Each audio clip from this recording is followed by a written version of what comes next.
Friends, welcome to my channel. आज की इस वीडियो में बात करने वाले हैं BA program media in education 6 semester वाले बच्चों का फ्रेंड है। तो इसमें पढ़ने वाले हैं हम जनसंचार यानी मास कम्युनिकेशन के बारे में पढ़ेंगे।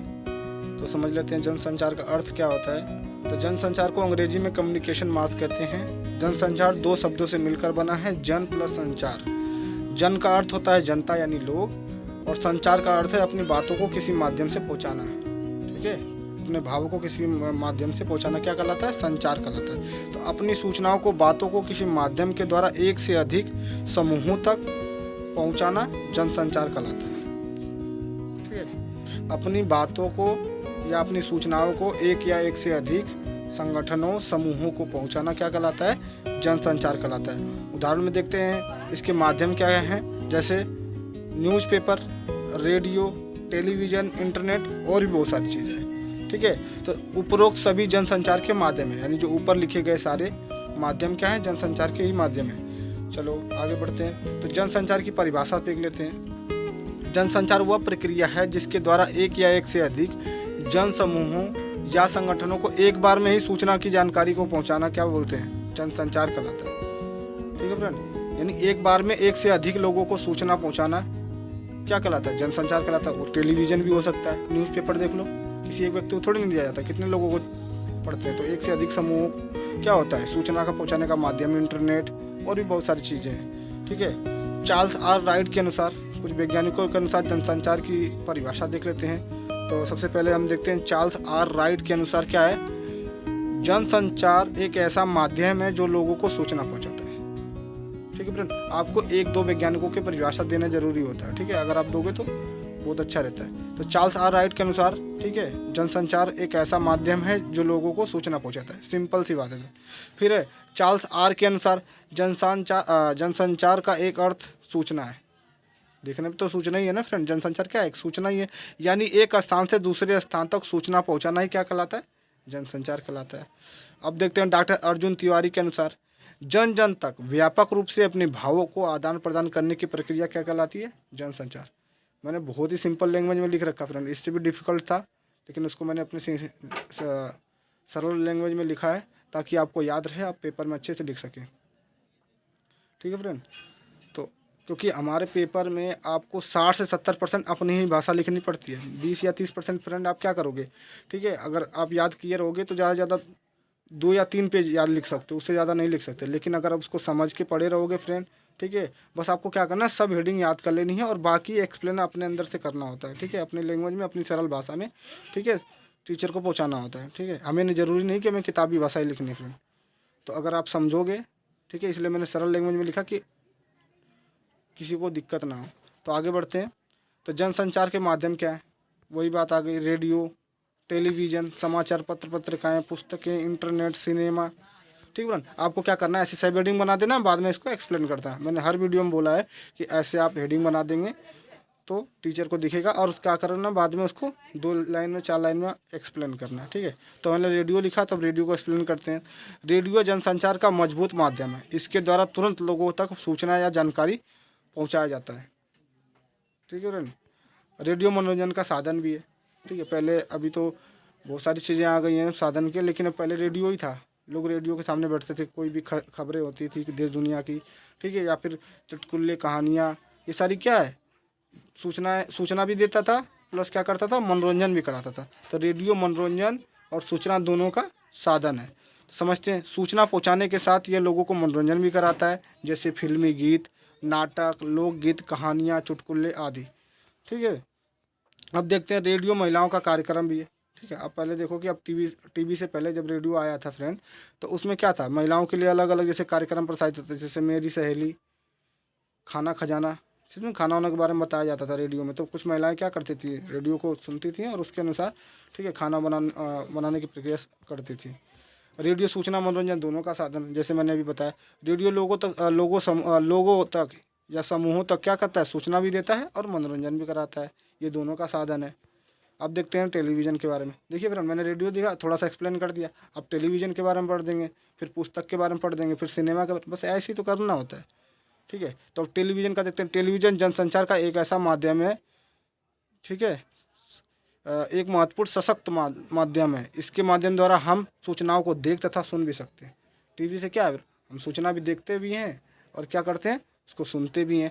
इसके द्वारा लोगों को दूर देश दुनिया की ही खबरें पल पल मिलती रहती है। अब जैसे न्यूज़ देख लो, कितना है देश में क्या चल रहा है, ठीक है, ये सारी चीज़ें क्या होता है, दिखाई भी जाती हैं। कोई घटना हो जाती है, उस घटना का स्तर को भी दिखाया जाता है मीडिया कवरेज के द्वारा, ठीक है फ्रेंड। तो क्या है, उसको हम देखते भी हैं प्लस सुनते भी हैं।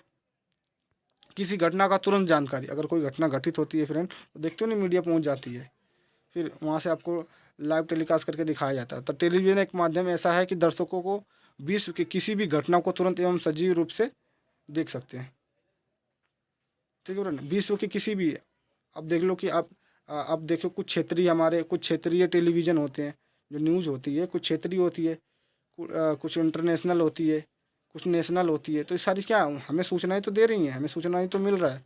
टेलीविज़न में शिक्षा क्षेत्र में योगदान, शिक्षा को बहुत महत्वपूर्ण दिया है, ठीक है। अब टेलीविज़न का छोटा रूप मान लो फ्रेंड, ये स्मार्टफोन हो गया है, ठीक है। स्मार्टफोन ये भी तो टेलीविज़न का एक तरह से छोटा स्तर व्यापक रूप है, समझ लो फ्रेंड, ठीक है। तो टेलीविज़न से शिक्षा में क्षेत्र में बहुत वृद्धि हुई है। टीवी पर ऐसे कई कार्यक्रम आते हैं जिससे शिक्षा तथा विद्यार्थी दोनों को ज्ञान बढ़ता है। आपने देखा होगा कि बहुत सारी ऐसे ऐसे चैनल आते हैं, प्रोग्राम आते हैं जिसमें शिक्षाएं बताई जाती हैं, ठीक है। अब बहुत सारे आप देखोगे फ्री वाले चैनल भी आते हैं फ्रेंड। फ्री वाले चैनल पे आपने देखा इतनी हर लैंग्वेज में शिक्षाएं दी जाती हैं, ठीक है।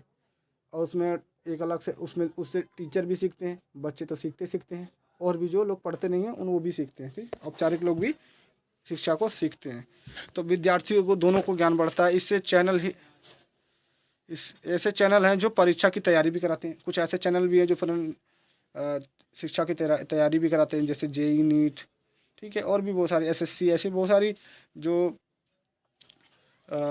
शिक्षाएं देने वाली जो संस्था है वो क्या करती है फ्रेंड, टेलीविज़न के माध्यम से तो हमें शिक्षा देती है, ठीक है। तो अधिकतर लोग क्या टेलीविज़न को छोड़ के क्या मोबाइल से देखते, तो ये भी क्या है, सूचना ही तो देती है। मोबाइल फ़ोन भी तो सूचना ही देता है। स्मार्टफोन क्या है, सूचना ही तो दे रहा है। हम उसके अंदर चलचित्र को देख भी सकते हैं प्लस सूचना सुन भी सकते हैं, ठीक है। टेलीविज़न भाषा सीखने की भी मदद करता है। आपने देखा होगा कि बहुत सारी भाषाएं सिखाई जाती हैं टेलीविज़नों पे, ठीक है। तो देखते हैं कई लोगों को नई नई भाषा सीखने का उत्सुकता रहती है, ठीक है। उदाहरण के तौर पे अंग्रेजी, आप समझ लीजिए फिर अंग्रेजी, ठीक है फ्रेंड। अंग्रेजी अब ऐसा लैंग्वेज हो गई है, इंटरनेशनल लैंग्वेज हो गई है कि आप किसी भी देश में अगर आपको अंग्रेजी आती तो किसी भी देश में आप जाके उस इंग्लिश लैंग्वेज के अनुसार उनकी भाव विचारों को सुन सकते हैं, ठीक है फ्रेंड, और अपनी बातों को बता भी सकते हैं। इसलिए ये इंटरनेशनल, तो अंग्रेजी बहुत लोगों की वो होती है कि मैं अंग्रेजी आना चाहिए, ठीक है। तो सभी लोगों को अंग्रेजी सीखने की चाह रहती है, लेकिन किसी भाषा को सीखना उतना आसान नहीं है। आपको पता है लैंग्वेज सीखना कोई आसान बात नहीं है, लेकिन कई ऐसे टीवी प्रसार प्रोग्राम भी आते हैं जो आपको अंग्रेजी भाषा सीखने में मदद कराते हैं, ठीक है। ये भी हो गया। अब समाचार पत्र की देख लेते हैं। समाचार तो बहुत पुराने से फ्रेंड, आप समाचार का पत्र का मैं एक उदाहरण देता हूँ, इतिहास से ही है। आपने कभी देखा होगा कि जब राजा के पास कोई सूचना देने आता था तो क्या आता था, किसी चीज़ में लिख के ले आता था ना फ्रेंड। तो वो सूचना वो क्या, अब धीरे धीरे उसमें विकास हुआ। अखबारों पे पहले कागज़ों पे पहले कपड़ों पे लिखा जाता था, पत्तों पे लिखा जाता था, लेकिन जैसे जैसे जैसे विकास हुआ फ्रेंड, ये कागज़ पे रूप ले लिया, ठीक है। तो समाचार पत्र बहुत पुराना है, राजा महाराजाओं से चलता आ जा रहा है। तो जनसंचार का सबसे मजबूत और सबसे पुराना, ठीक है, जनसंचार का माध्यम है समाचार पत्र, ठीक है। सबसे मजबूत कड़ी समाचार पत्र की पत्रिकाएं की होती हैं, इन्हीं को क्या कहते हैं, प्रिंट मीडिया, ठीक है। एक तो होती है मौखिक मीडिया जो हमें मौखिक रूप से दिखाती है, जैसे टीवी टेलीविज़न, और एक होती है प्रिंट मीडिया। प्रिंट मीडिया में जो समाचार पत्र हो गए, ठीक है फ्रेंड, पुस्तकें हो गई, किताबें, ठीक है, ये सब क्या है, प्रिंट मीडिया के तो साधन हैं।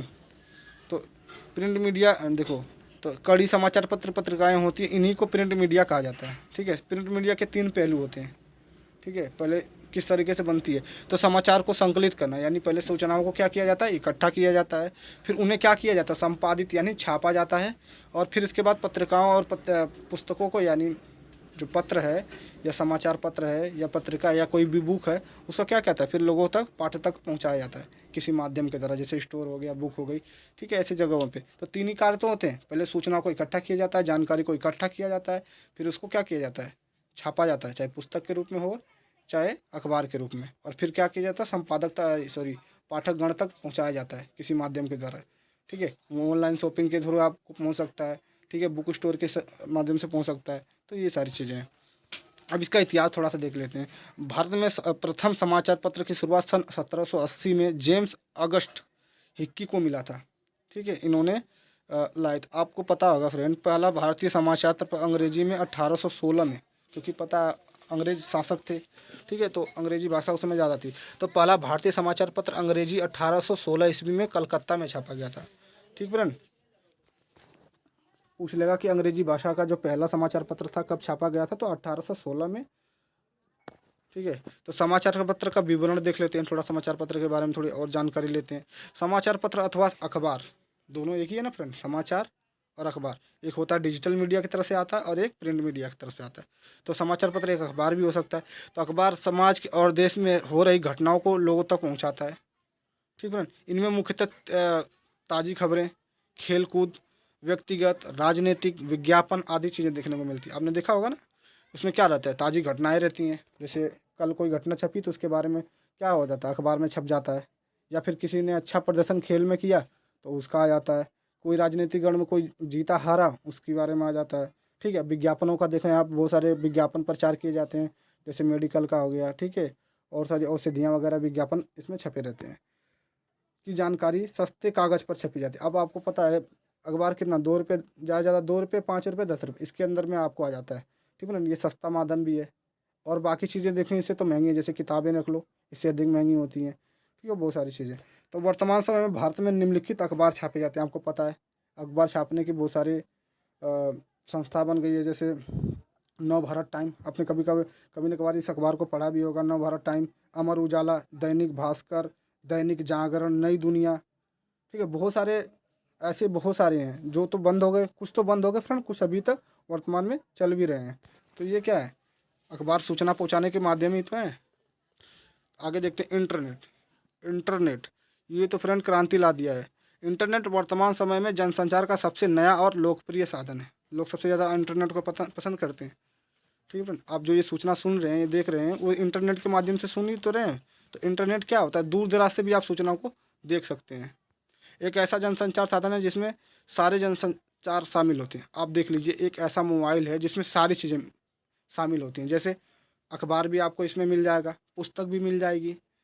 ठीक है फ्रेंड, और बाकी और चीज़ें जो हैं, टीवी टेलीविज़न जो है, सब इसी में मिल जाएगा। तो सभी का ये संकलन है, यानी सभी का समावेश है इसके अंदर। ठीक है, तो प्रिंट मीडिया, रेडियो, टेलीविज़न, किताब, सिनेमा, पुस्तकालय, सब इसी में मिल जाएगा आपको। किसमें, इंटरनेट पे।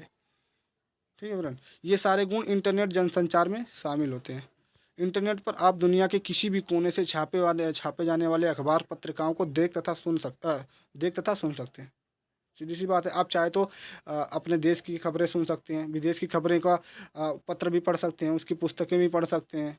ठीक है, वहाँ के समाचार अखबार भी, पत्र भी पढ़ सकते हैं। तो वर्तमान समय में 90 से अधिक % जो साक्षर लोग हैं, जो इंटरनेट चलाते हैं फ्रेंड, 90 से अधिक लोग क्या करते हैं, इंटरनेट का यूज़ कर रहे हैं। ठीक है, तो अधिक लोग इंटरनेट जनसंचार में से जुड़े हुए हैं। भारत में इंटरनेट की शुरुआत देखते हैं। आपने BSNL का नाम सुना होगा फ्रेंड, BSNL, पहले सिम भी आती थी। तो इंटरनेट का सबसे जो लाया था इंटरनेट भारत में, वो कौन था, BSNL कंपनी लाई थी। ठीक है फ्रेंड, उसको बोला विदेश संचार निगम लिमिटेड कंपनी थी इसका नाम। ठीक है, तो भारत में इंटरनेट 15 अगस्त 1995 में आया। देखिए फ्रेंड, आज करीब 23-24 साल हो गए इंटरनेट को आए। बाकी जगह तो पहले आ गया था, लेकिन इंडिया की बात करें तो 15 अगस्त, आपको डेट भी याद रहेगी। ठीक है, जब हमारा देश आज़ाद हुआ था 15 अगस्त 1947, लेकिन ये 15 अगस्त 1995, तो याद रखना। विदेश संचार निगम लिमिटेड ने इस कंपनी की शुरुआत की थी। कंपनी का नाम क्या था, विदेश संचार निगम लिमिटेड, यानी BSNL। आप BSNL भी लिख सकते हैं। तो अगर आपको इस कंपनी का पूरा फुल फॉर्म नहीं याद रहेगा तो आप क्या BSNL भी लिख सकते हैं। एक और बात है फ्रेंड, मैंने देखा है कि 90 से अधिक लोग वीडियो को देखते हैं लेकिन सब्सक्राइब नहीं करते हैं। तो इससे पता चलता है कि एजुकेशन को कितना महत्व है। आप बस एजुकेशन को ऐसे देख रहे हैं फ्रेंड, बस कि आपको बस उससे पास होना है या ये करना है, आप उसको महत्व ही नहीं दे रहे हैं। आप उसको बढ़ाने, आप देखो, मैं बुराई नहीं कर रहा हूँ फ्रेंड, लेकिन बता रहा हूँ कि बहुत सारी ऐसी मजाक मस्ती वाले चैनल को बहुत लोग सब्सक्राइब करते हैं। एजुकेशन को कोई नहीं बढ़ावा दे रहा है। अगर कोई व्यक्ति या फिर कोई शिक्षकगण अगर एजुकेशन को पढ़ा रहा है, तो अगर आप उसको सपोर्ट नहीं करोगे फ्रेंड, तो उसका डिमोटिवेट हो जाता है वो। अब मेरी वीडियो को देख लो फ्रेंड, बहुत सारे लोग देखते हैं, कमेंट भी करते हैं, लेकिन क्या करते हैं, 90 से अधिक लोग सब्सक्राइब ही नहीं करते हैं। तो वीडियो बनाने में बहुत मेहनत लगती है फ्रेंड, ठीक है। और मैं कितने सरल लैंग्वेज में आपको ला के देता भी हूँ, तो थोड़ा सपोर्ट कीजिए, थोड़ा तो श्रेय दे ही सकते हैं आप लोग। बस आपको क्या करना है, चैनल को सब्सक्राइब ही तो करना है और शेयर ही करना है, और कुछ करना नहीं। तो अगर आप ऐसा करेंगे तो फ्रेंड, आप क्या होता है, विद्या बांटने से बढ़ती है। मैंने 10 बार बताया कि विद्या क्या होती है, आप बांटने से बढ़ती है। तो आप क्या ऐसा करोगे फ्रेंड, चैनल को सब्सक्राइब करो और आगे लोगों तक पहुँचाओ, ताकि आप अपने माध्यम से दूसरों को शिक्षा भी दे सकते हैं। तो चलिए फ्रेंड, आगे देखते हैं सिनेमा के बारे में। सिनेमा देख लो फ्रेंड, सिनेमा भी एक जनसंचार का महत्वपूर्ण माध्यम है। ये थोड़ा स्लो है लेकिन है। आपने देखा होगा कि जो सिनेमा में कोई भी चीज़ अगर आती है तो उसमें टाइम लगता है। कोई भी अगर फिल्म हो अगर कुछ भी हो तो उसमें टाइम लगता है फ्रेंड, तुरंत तो हमें नहीं दे देती, हमें तुरंत सूचना वो नहीं देती। हालांकि ये सूचना अन्य जनसंचार सूचनाओं से धीरे काम करता है, अपितु यह सूचना ज्ञान, जानकारी, संदेश देने का काम करती है। इससे भी आप क्या कर सकते हैं, सूचना ले सकते हैं, ज्ञान, जानकारी, हर चीज़ आपको, संदेश, ये सब क्या है, सिनेमा से भी हमें मिल सकता है। तो मनोरंजन देख ले, ये मनोरंजन का साधन भी है, आज के ज़माने में भी और पहले भी था, आधुनिक समय में भी और वर्तमान समय में भी। तो मनोरंजन के साधन के साथ साथ लोगों को ये नई सोच विकसित करने तथा देश के सामाजिक गहराइयों को भी दिखाता है तथा अन्याय के खिलाफ आवाज़ भी उठाता है। ठीक है फ्रेंड, आप देख लीजिए, कश्मीर फाइल देख लीजिए, कितना अन्याय हुआ था, आपने फिल्म देखी भी होगी। तो उसको सिनेमा में दिखाया गया, तो लोगों में क्या हुआ, नई सोच विकसित हुई। ठीक है, कुछ लोग आकर्षक भी हो गए, क्रोधित भी हो गए। तो ये क्या है, सूचना तो हमें दे रहा है, घटित चीज़ें वो बहुत पहले की हैं लेकिन हमें बाद में पता चली। तो ये क्या है, ये भी मनोरंजन का साधन प्लस सूचना का भी साधन माना जाता है। सिनेमा का आविष्कार श्रेय थॉमस एल्वा एडिसन को जाता है। इन्होंने बल्ब का भी आविष्कार किया, लेकिन अब सिनेमा का भी इन्होंने आविष्कार किया था। तो 1883 को जाता है, इन्होंने 1883 में सिनेमा का आविष्कार किया था। ठीक है, भारत में मॉक फिल्म, अब देखो थोड़ा सा इंडियन हिस्ट्री में आ जाते हैं, सॉरी इंडियन सिनेमा में आ जाते हैं। तो भारत में पहले देखते हैं इतिहास इसका, कि भारत में जो पहली फिल्म बनाई गई थी, आपको पता है 1913 में, राजा हरिश्चंद्र, साइलेंट फिल्म थी। ठीक है, तो फिर देखते हैं दूसरी फिल्म जब बनाई गई भारत में, बोलती फिल्म। एक तो मॉक फिल्में बनाई गई, मॉक फिल्में बहुत सारी बनाई गई। ठीक है, इसके बाद 1931 में आला मारा बनाई गई। आपको पता होगा कि 1931 में राजा हरिश्चंद्र के निर्देशक कौन थे, दादा साहब फाल्के। तो ऐसे ही इंडियन हिस्ट्री में भी तो यही था फ्रेंड। अगर आप, आई होप आपको वीडियो पसंद आई हो तो लाइक ज़रूर करें, शेयर ज़रूर करें, और चैनल पे नए हो तो सब्सक्राइब ज़रूर करें फ्रेंड। थोड़ा हमें भी मोटिवेशन मिलता रहता है। तो ज़्यादा कुछ नहीं कहूँगा, तो मिलते हैं नेक्स्ट वीडियो में, तब तक के लिए धन्यवाद।